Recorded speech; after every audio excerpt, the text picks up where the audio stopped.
ఏడుకొండలవాడ వెంకటరమణ గోవింద గోవింద.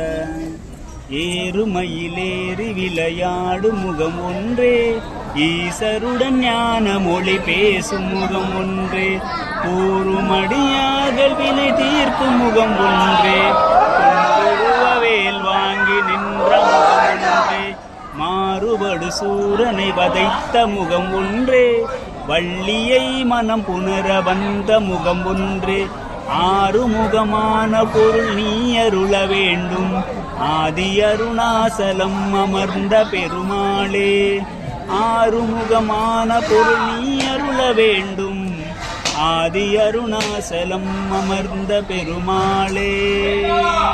வெற்றிவேல் முருகனுக்கு அரோகரா. ఏడుకొండలవాడ వెంకటరమణ గోవింద గోవింద. ఆపద్బాంధవ అనాథరక్షక గోవింద గోవింద.